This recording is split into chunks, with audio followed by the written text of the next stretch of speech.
Levioso!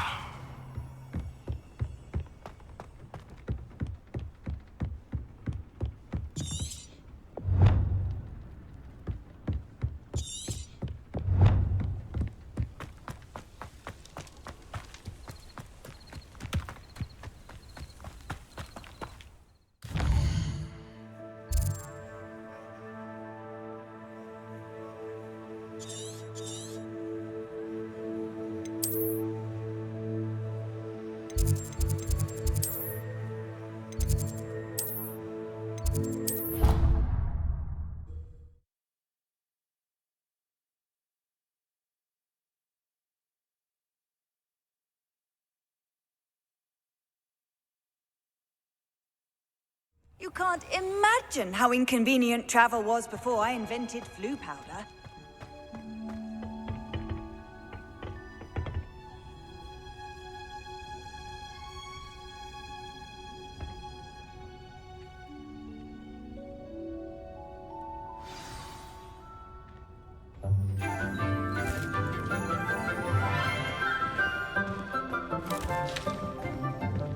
Good morning, Professor Garlick. How wonderful it is to see you again, Lenora dear. Oh, here. You'll need these for today's class. A little treat for your auntie. Ah, hello. Class, please welcome the newest rose in our garden. We do look forward to growing together. How thrilling it is to have everyone back together again. This year will be filled with enchantment and excitement, but the most important thing cultivated in herbology is knowledge. The prudent herbologist is no more afraid of the venomous tentacula than the bouncing bowl. Now then, today we will be acquainting ourselves with the mellifluous tuber known as the mandrake root. Accio. Let's see if we can't make our fibrous friends a bit more comfortable, shall we? First, let's protect our ears.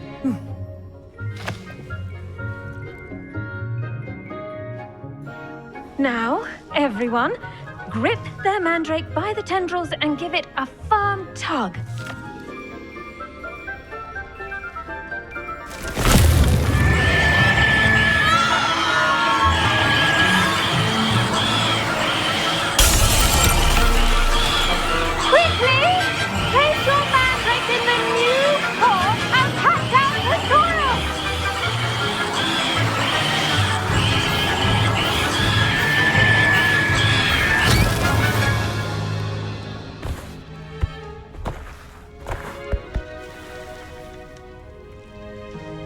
The soil should envelop the root like a warm, dirty blanket, putting the mandrake right at ease. Reparo! I'm very sorry about that. Yours was a bit mature, I'm afraid. All right then, off you go. Splendid work, everyone. Now, for our next task, we'll be planting dittany at our potting tables. You can... I do wonder about Professor Fig. He's hardly ever in his classroom. Most strange. Yes, Professor. Firstly, well done with your mandrake. They can be rather difficult to get a grasp of. I'll say, nearly went deaf. Well, yes. Of course, the cry of a mature mandragora can be fatal, so remember to keep those ears protected. Now, as I mentioned, next we'll be planting dittany. Let us find you some seeds. I already have some, Professor. Picked them up in Hogsmeade. You visited the Magic Neep. Wonderful. A prepared student is bound to bloom. I've arranged for you to have your own potting table here in the classroom. Wasn't easy to spare one on such late notice. Plant the seeds there now, and you can return to harvest them later. Even with soil, sunlight, and a bit of magic, they will take time to grow. Let's see how to balance my star thistle arrangement. Niffler's fancy. Italy's restorative properties make it a vital ingredient in the Wiggenweld potion, as you all should know from Professor Sharp's class. Well done!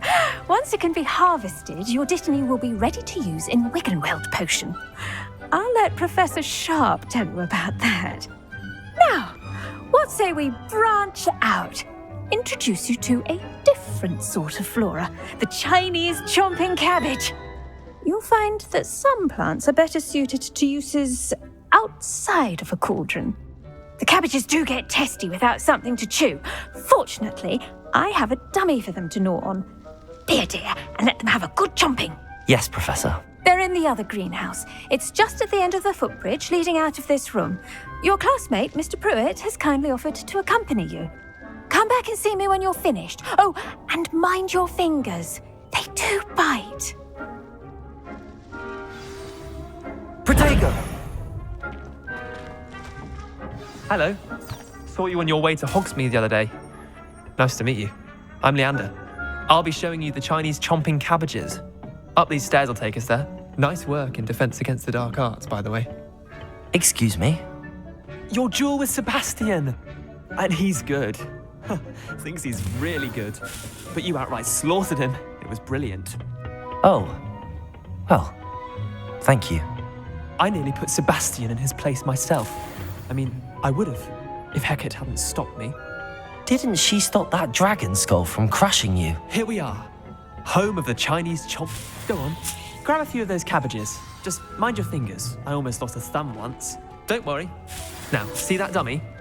Just toss the cabbages at it. They'll do the rest.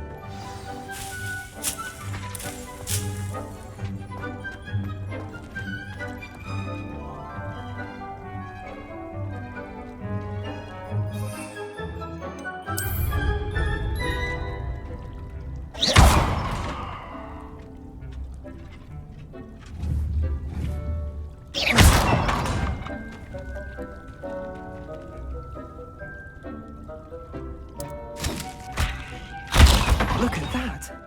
They'll chomp on anything they can get their mouths on. Mum planted some in her garden last year to keep the gnomes out. Did save her the D-gnome. I'm sorry. But they left her What honking do I need to daffodils. do? Garlic said she wanted you to have a go at tending the cabbages. Give them some time to chomp and whatnot. Nothing to it, really. Just toss some of those Chinese chomping cabbages out. You'll see fairly quickly why we call them that. Vicious little bastards, aren't they? My kind of plants. Not like stupid booba tubers and bouncing bulbs. The kind of plants that just have your back in a fight. Not saying you can't go it alone, but, well, imagine that wasn't a dummy. I suppose they could prove useful outside of the greenhouse.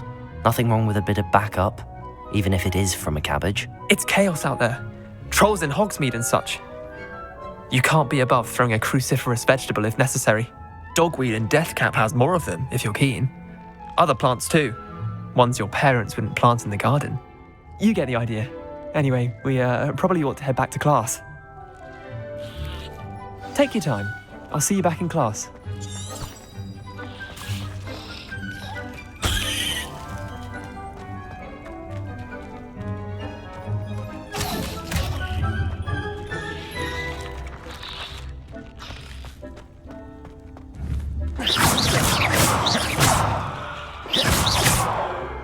Incendio!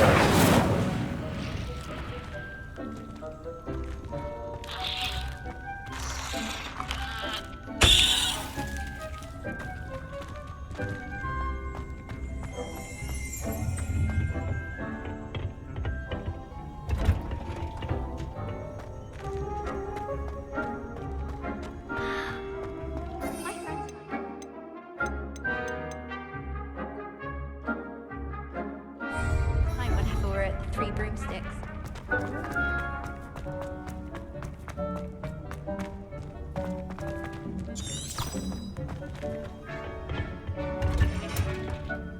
And with that helpful reminder as to why we should always wear our dragon hide gloves, I shall end our lesson here. Terribly sorry, Mr. Clopton.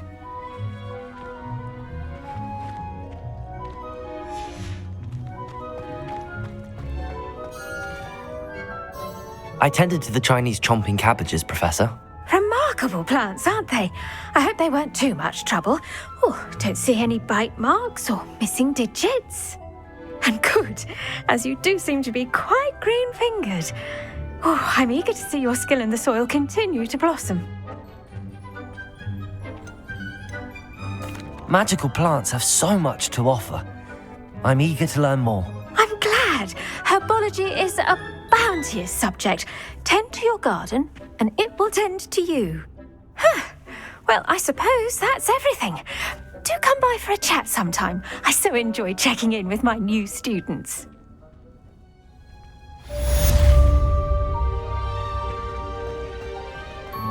Hope those mandrakes are really relishing their new pots.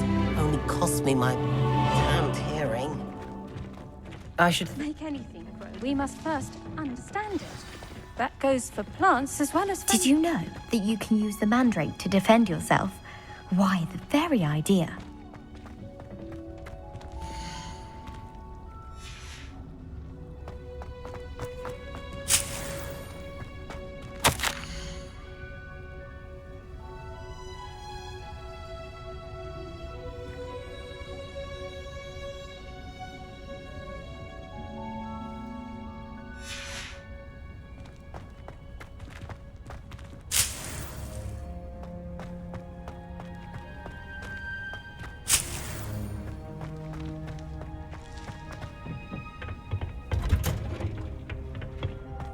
What are you up to now?